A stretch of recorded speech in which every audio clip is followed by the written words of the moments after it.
സമാധാനം നിങ്ങളോടുകൂടെ. വിശുദ്ധ മാർക്കോസ് അറിയിച്ച നമ്മുടെ കർത്താവ് ഈശോ മിശിഹായുടെ പരിശുദ്ധ സുവിശേഷം അധ്യായം 5 1 മുതൽ 20 വരെ തിരുവചനങ്ങള്. അവർ കടലിന്റെ മറുകരയിൽ ഗരസേനരുടെ നാട്ടിലെത്തി. അവൻ വഞ്ചിയിൽ നിന്ന് ഇറങ്ങിയ ഉടനെ അശുദ്ധാത്മാവ് ബാധിച്ച ഒരുവൻ ശവകുടീരങ്ങൾക്ക് ഇടയിൽ നിന്ന് എതിരെ വന്നു. ശവകുടീരങ്ങൾക്കിടയിൽ താമസിച്ചിരുന്ന അവനെ ചങ്ങല കൊണ്ടുപോലും ബന്ധിച്ചിടാൻ കഴിഞ്ഞിരുന്നില്ല. പലപ്പോഴും അവനെ കാൽവിലങ്ങുകളാലും ചങ്ങലകളാലും ബന്ധിച്ചിരുന്നെങ്കിലും അവൻ ചങ്ങലകൾ പൊട്ടിക്കുകയും കാൽവിലങ്ങ് തകർത്ത് കളയുകയും ചെയ്തിരുന്നു. അവനെ ഒതുക്കി നിർത്താൻ ആർക്കും കഴിഞ്ഞിരുന്നില്ല. പകൽ അവൻ കല്ലറകൾക്കിടയിലും മലകളിലുമായിരുന്നു. അവൻ അലറി വിളിക്കുകയും കല്ലുകൊണ്ട് തന്നെ മുറിപ്പെടുത്തുകയും ചെയ്തിരുന്നു. അകലെ വെച്ച് തന്നെ അവൻ യേശുവിനെ കണ്ട് ഓടിച്ചെന്ന് അവനെ പ്രണമിച്ചു. ഉച്ചത്തിൽ നിലവിളിച്ചുകൊണ്ട് അവൻ പറഞ്ഞു, മഹോന്നതനായ ദൈവത്തിൻ്റെ പുത്ര യേശുവേ, അങ്ങ് എൻ്റെ കാര്യത്തിൽ എന്തിന് ഇടപെടുന്നു? ദൈവത്തെ കൊണ്ട് ആണയിട്ട് ഞാൻ അങ്ങയോട് അപേക്ഷിക്കുന്നു, അങ്ങ് എന്നെ പീഡിപ്പിക്കരുതേ. കാരണം അശുദ്ധാത്മാവേ, ആ മനുഷ്യൻ നിന്ന് പുറത്തു വരൂ എന്ന് യേശു ആജ്ഞാപിച്ചിരുന്നു. നിന്റെ പേരെന്താണ്? യേശു ചോദിച്ചു. അവൻ പറഞ്ഞു, എൻ്റെ പേര് ലെഗിയോൻ. ഞങ്ങൾ അനേകം പേരുണ്ട്. തങ്ങളെ ആ നാട്ടിൽ നിന്ന് പുറത്താക്കരുതേ എന്ന് അവൻ കേണപേക്ഷിച്ചു. വലിയ ഒരു പന്നിക്കൂട്ടം മലയരികിൽ മേയുന്നുണ്ടായിരുന്നു. ഞങ്ങളെ ആ പന്നിക്കൂട്ടത്തിലേക്ക് അയക്കുക, ഞങ്ങൾ അവയിൽ പ്രവേശിച്ചു കൊള്ളട്ടെ എന്ന് അവൻ അപേക്ഷിച്ചു. അവൻ അനുവാദം നൽകി. അശുദ്ധാത്മാക്കൾ പുറത്തു വന്ന് പന്നിക്കൂട്ടത്തിൽ പ്രവേശിച്ചു. ഏകദേശം 2000 പന്നികൾ ഉണ്ടായിരുന്നു. അവ കിഴക്കാന്തൂക്കായ തീരത്തിലൂടെ പാഞ്ഞെന്ന് കടലിൽ മുങ്ങിച്ചത്തു. പന്നികളെ മേയിച്ചുകൊണ്ടിരുന്നവർ ഓടിപ്പോയി നഗരങ്ങളിലും നാട്ടിൻപുറങ്ങളിലും വിവരമറിയിച്ചു. സംഭവിച്ചത് എന്തെന്ന് കാണാൻ ജനങ്ങൾ വന്നുകൂടി. അവർ യേശുവിൻ്റെ അടുത്തെത്തി. ലെഗിയോൻ ആവേശിച്ചിരുന്ന പിശാചു ബാധിതൻ വസ്ത്രം ധരിച്ച് സുബോധത്തോടെ അവിടെ ഇരിക്കുന്നത് കണ്ടു. അവർ ഭയപ്പെട്ടു. പിശാചു ബാധിതനും പന്നികൾക്ക് സംഭവിച്ചതും കണ്ടവർ അക്കാര്യങ്ങൾ ജനങ്ങളോട് പറഞ്ഞു. തങ്ങളുടെ പ്രദേശം വിട്ടുപോകണമെന്ന് അവർ യേശുവിനോട് അപേക്ഷിച്ചു. അവൻ വഞ്ചിയിൽ കയറാൻ തുടങ്ങിയപ്പോൾ പിശാചു ബാധിച്ചിരുന്ന മനുഷ്യൻ അവനോടുകൂടെ പോകുന്നതിന് അനുവാദം ചോദിച്ചു. എന്നാൽ യേശു അനുവദിച്ചില്ല. അവൻ പറഞ്ഞു, നീ വീട്ടിൽ സ്വന്തക്കാരുടെ അടുത്തേക്ക് പോകുക. കർത്താവ് നിനക്ക് വേണ്ടി എന്തെല്ലാം പ്രവർത്തിച്ചുവെന്നും എങ്ങനെ നിന്നോട് കരുണ കാണിച്ചുവെന്നും അവരെ അറിയിക്കുക. അവൻ പോയി യേശു തനിക്ക് വേണ്ടി എന്തെല്ലാം ചെയ്തുവെന്ന് ദർക്കാപോളിസിൽ പ്രഘോഷിക്കാൻ തുടങ്ങി.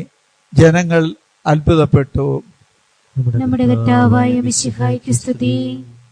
കർത്താവിനാല് ഏറ്റവും സ്നേഹമുള്ളവരെ, ഇന്നത്തെ ഈ വചനം നമ്മളൊക്കെ ഒരുപാട് പ്രാവശ്യം കേട്ടിട്ടുള്ളത്. ഇത് ഒരു സുവിശേഷ പ്രഘോഷണത്തിൻ്റെ തുടക്കമാണ്.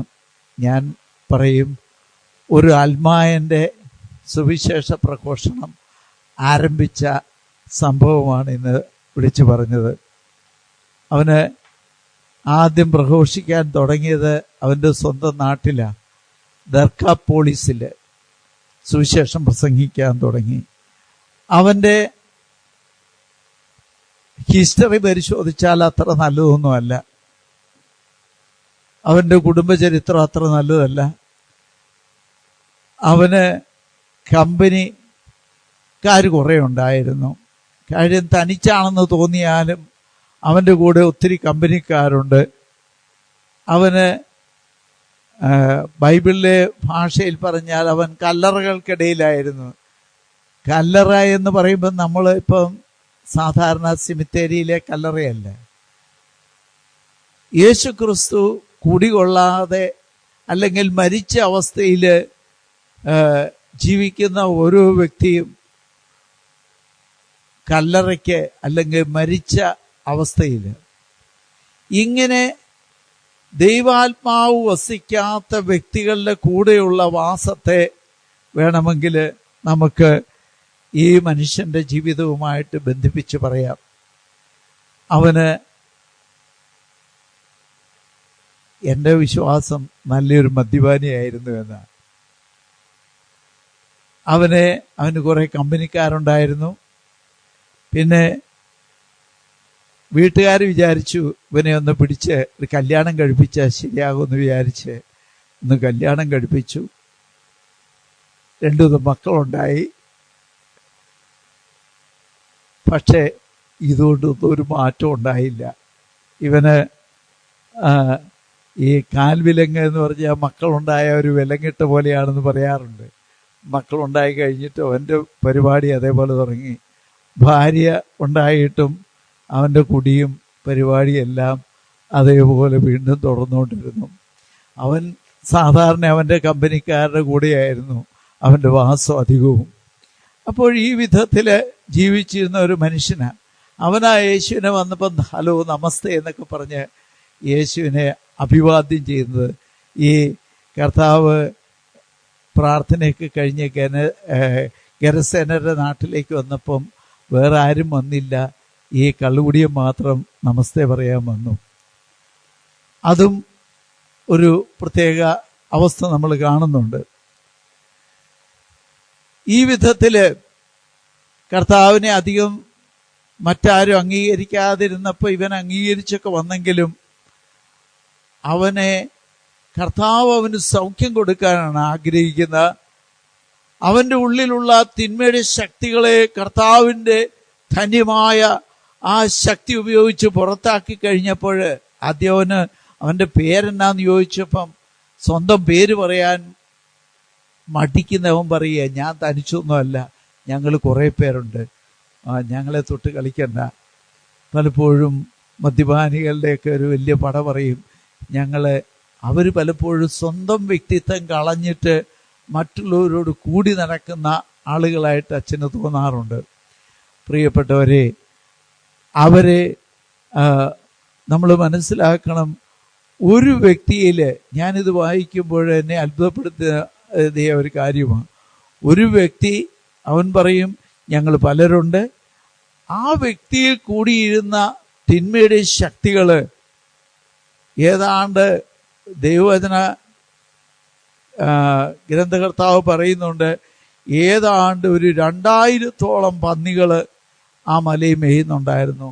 ഈ ഒരു മനുഷ്യനിലുള്ള ആ തിന്മയുടെ ശക്തി ആ പന്നി പ്രവേശിച്ചപ്പോൾ അവയെല്ലാം കൂടെ പോയി ചത്തു എന്ന്, കടലിൽ മുങ്ങിച്ചത്തു.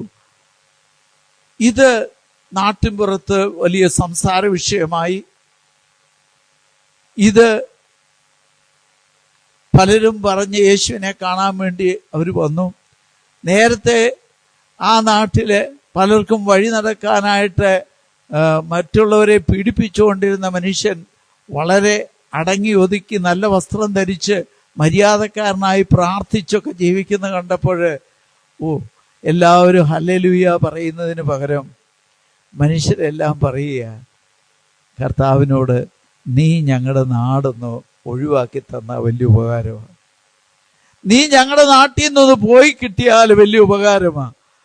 അവർ യേശുവിൻ്റെ അടുത്തെത്തി. എന്നിട്ട് അവര് പറഞ്ഞു, തങ്ങളുടെ പ്രദേശം വിട്ടുപോകണമെന്ന് അവർ യേശുവിനോട് അപേക്ഷിച്ചു. പ്രിയപ്പെട്ടവരെ, ഇതും നമ്മൾ പഠിക്കേണ്ട ഒരു കാര്യമാണ്. നമ്മളൊക്കെ പലപ്പോഴും ദൈവത്തിൽ വിശ്വസിക്കുന്നവർ പോലും ചിലപ്പോൾ യേശു ക്രിസ്തുവിനെ പരിത്യജിച്ച് കളയും. സാമ്പത്തിക നേട്ടങ്ങൾ അവർക്ക് യേശുവുമായിട്ട് കൂടിച്ചേർന്ന് പോകുമ്പോൾ ചിലപ്പം സമ്പത്ത് നഷ്ടപ്പെടുമോ എന്ന് ഭയമുണ്ടാകുമ്പോൾ അവർ യേശുവിനെ പോലും തള്ളിപ്പറയുന്ന അവസ്ഥയുണ്ടാകും. ദൈവം തമ്പുരാൻ ഏറ്റവും വില കൊടുക്കുന്ന നമുക്കറിയാം. മത്തായി 16:26 പറയുന്നുണ്ട്, നീ ലോകം മുഴുവൻ നേടിയാലും നിന്റെ ആത്മാവ് നഷ്ടപ്പെട്ടാൽ എന്തു പ്രയോജനം? നിന്റെ ആത്മാവിന് പകരമായി നീ എന്തു കൊടുക്കും?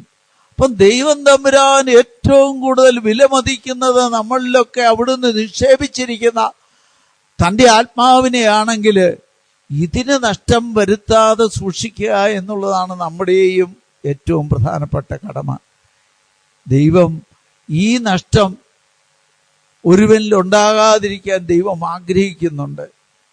അതാണ് ഭൗതികമായി ചിലപ്പോൾ അല്പം തകർച്ചകൾ ഉണ്ടായാലും ഈ തകർച്ച ദൈവം തമ്പുരാൻ അനുവദിക്കുന്നത് അവൻ്റെ ഏറ്റവും ലോകം മുഴുവനേക്കാൾ കൂടുതൽ വിലയുള്ള അവൻ്റെ ഈ ആത്മാവ് നഷ്ടപ്പെടാതിരിക്കാൻ വേണ്ടിയാണ് എന്നുള്ള തിരിച്ചറിവ് കിട്ടുമ്പം വരാനിരിക്കുന്ന മഹത്വത്തോട് തുലനം ചെയ്യുമ്പോൾ ഈ ലോകത്തിലെ കഷ്ടതകളൊക്കെ വളരെ നിസ്സാരമാണ് എന്ന് വിശുദ്ധ പൗലോസ് അപ്പോസ്തലനൊക്കെ തിരിച്ചറിഞ്ഞതുപോലെ പ്രിയപ്പെട്ടവരെ നമ്മൾക്കും അറിയാൻ ഇടയാകണം.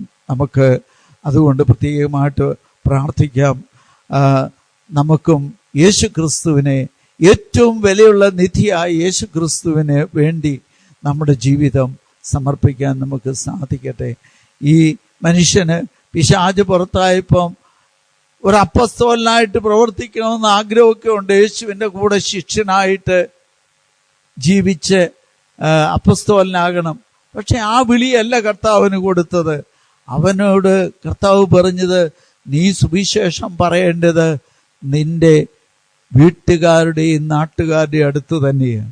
അവന് ഈ കാര്യം അനുസരിച്ച് അവൻ ദർക്കാപോളിസിൽ പ്രസംഗിക്കാൻ തുടങ്ങി. എഫാത്താ ശുശ്രൂഷയിലൂടെയൊക്കെ ഇന്ന് ആത്മായര് ഒത്തിരി പേര് കർത്താവ് എടുത്തുയർത്തിക്കൊണ്ടിരിക്കുക. ലോകം മുഴുവനും സുവിശേഷം എത്തിക്കാൻ വേണ്ടി നമ്മുടെ നാട്ടിലും ലോകം മുഴുവനിലും. പ്രിയപ്പെട്ടവരെ, ഈ ശുശ്രൂഷയിലൂടെ അനേകം മക്കൾ യേശു ക്രിസ്തുവിനെ അറിയാൻ, യേശു ക്രിസ്തുവിനെ സ്വന്തം നാഥനും രക്ഷകനും കർത്താവുമായി ഏറ്റുപറഞ്ഞ് മഹത്വപ്പെടുത്തുന്ന ദിവസം എത്രയും വേഗം സംജാതമാകുന്നതിന് വേണ്ടി നമുക്ക് പ്രാർത്ഥിക്കാം. ഇതിന് ഉള്ള ഈ ശുശ്രൂഷ നമ്മൾ ഏറ്റെടുക്കുമ്പോൾ താൽക്കാലികമായി ചിലപ്പോൾ നമുക്ക് ചെറിയ നഷ്ടങ്ങൾ ഉണ്ടാകുമെങ്കിലും ഇത് വരാനിരിക്കുന്ന വലിയ ലാഭത്തോട് നമ്മൾ കരുതുമ്പോൾ ഇതൊന്നുമല്ല. ഈ നഷ്ടം ആത്മാവിൻ്റെ ആ വലിയ നേട്ടം വെച്ച് നോക്കുമ്പോൾ ഒന്നും പ്രസക്തമായ നഷ്ടമൊന്നുമല്ല. അതുകൊണ്ട് നമുക്ക് ഭയപ്പെടേണ്ട ആവശ്യമില്ല. കർത്താവ് കൂടെ ഉണ്ടെങ്കിൽ നാം ഒന്നിനും പേടിക്കേണ്ട ആവശ്യമില്ല. ഈ ലോകത്തിലുള്ള എല്ലാം കടന്നു പോകും, എന്നാൽ യേശു ക്രിസ്തു എന്നേക്കും നിലനിൽക്കും.